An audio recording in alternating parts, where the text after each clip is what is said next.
As the Turtles, and you showed me from...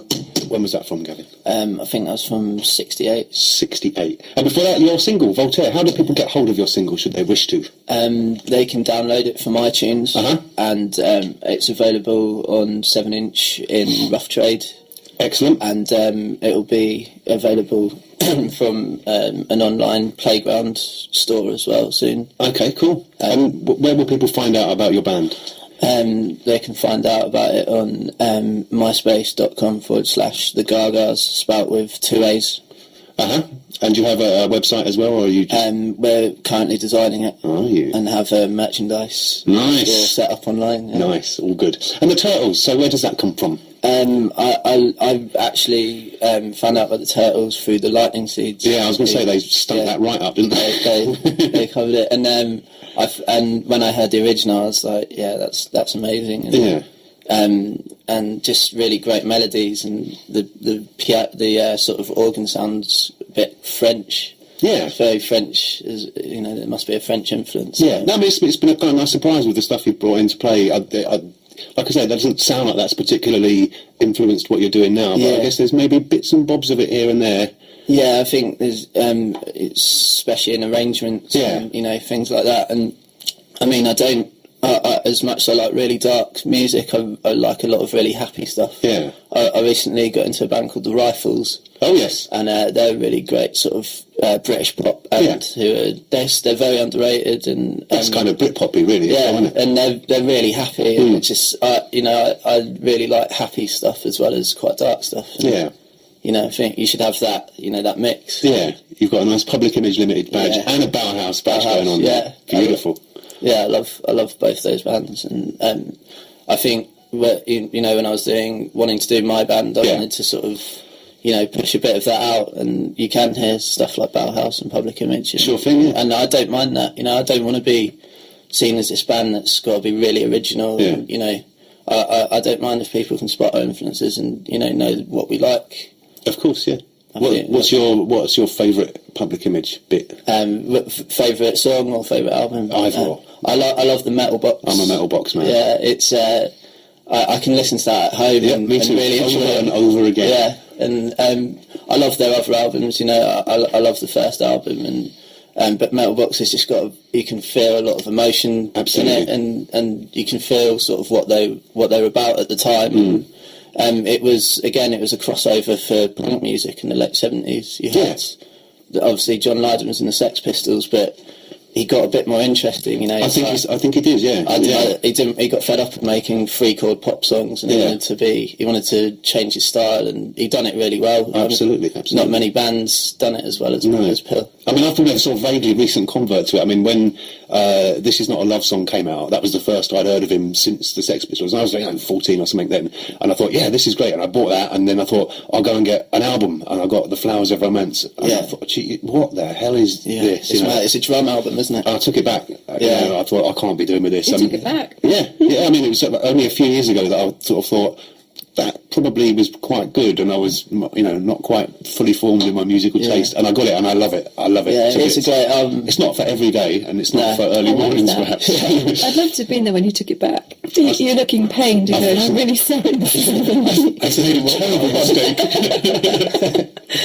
But no, Metal Box, just an awesome record, and the Bauhaus as well. I mean, I was a little bit too young to see them first time around. But did you? Because they played vaguely recently, didn't they? You didn't see them then, did you? I didn't see them at their recent. I bought their new album though, and it's really amazing. Is it? Yeah, it's great. There's a song off it called "Mirror Remains." Okay. Which is it's very clever, and Pete Murphy's still he's doing it really well, and he's doing loads of good collaborations, with people like Trent Reznor of Nine Nails, and it's just great to see him still doing stuff. Sure thing, yeah. And not just in that area, he's very he changes about. He goes really electronic when he wants to. Okay.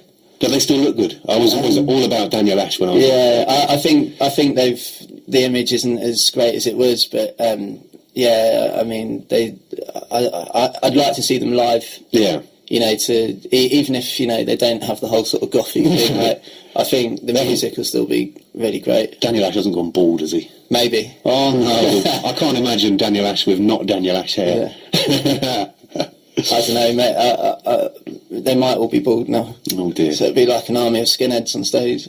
Oh yeah, nothing wrong with that, of course. So, as well as your band, you're doing DJing and you're putting on a club night, aren't you? Yeah. What is your club night? It's going to be under the promotional name of Do the Wrong Thing, which will be it'll be like a monthly night in the new year. But the night I'm starting is called JSY Now, which is is going to showcase the Jersey music scene based in Brighton now. So there's going to be 7 bands playing, including us. So it'll be the Gaa Gaas, another band called the Mulberries, who've just moved, who are doing quite well. Yeah. Parker and the Flowing Well, which is Ben Parker, sort of close friend who's been doing music in Brighton for about 8 years. I've heard of him. Yeah, and Kit Ashton, he's doing really well. You went to his album. I did indeed, yeah.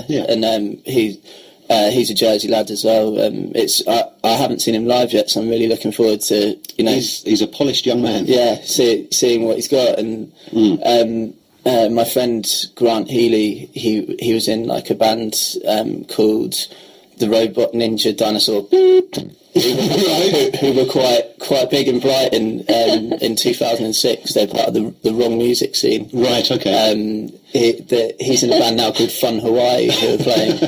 And accessible name. Yeah, and hopefully a bit more accessible as a band, because the robots were quite hectic. And who else? There's the Midnight Espresso, which is a guy called Chris Bell who used to run loads of big nights in London called The Beat Happening, and he used to put on a lot of Brighton bands like the Sticks and various bands. And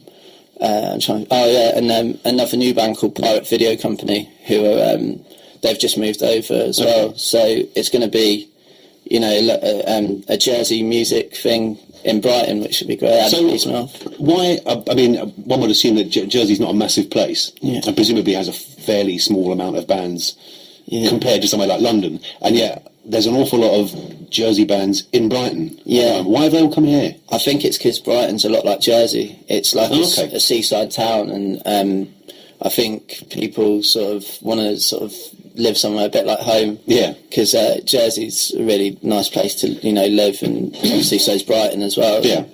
I can imagine a lot of people wanting to live here rather than I don't know, Skegness or something. There's the friend phenomena as well, isn't there? Because I used to know an Oxford contingent. There were loads of people that had lived in Oxford, and a couple of them had moved down. Other people visited and went, "This is nice," and then they wanted to be with their friends, and then ended up with quite a gathering of them. That's sort of what happened with us. Like we moved over as a lot of friends, and everyone was in different bands, and people have stayed, and people have moved on, and. But the good thing about it is I think everyone will come together again for this show, which is really nice, because I haven't played in Jersey for 5 years. So it's nice to be, everyone playing on the same bill, which would be, really good. I noticed something you said. You called it Do the Wrong Thing. That's your night. Yeah. But did you say the wrong music scene? Is that what it's called? The wrong music scene was, the wrong music was nights put on by a guy called DJ Shipmat. Okay. And he's a Brighton guy, and that's sort of a label and a little scene that goes on in Brighton, and my night's called Do the Wrong Thing, which I stole from a band called the Lounge Lizards, who are like a experimental jazz band from the late 70s in New York, and they've got a song called Do the Wrong Thing, and it's really nutty. But I quite liked it as a title for a night, so you'll expect to see a lot of posters about in the new year. Okay. And that's not always going to be a Jersey thing then, presumably? No, the first one's going to be a Jersey one, and then it'll just be a continuously monthly night where I put on some sort of really good bands that are, of now. There's some really good bands coming through, like Cold Pumas. They're based in Brighton. They're a bit like Sonic Youthy. Pope Joan as well. Really good sound. I want to try and put on some really, really good bands. I used to run a night in Brighton called the Bold Bash, and I used to showcase a lot of really great talent, just throughout the UK. So we put on bands from up north, and I miss doing it. So I'd quite like to do it again. It's always good fun.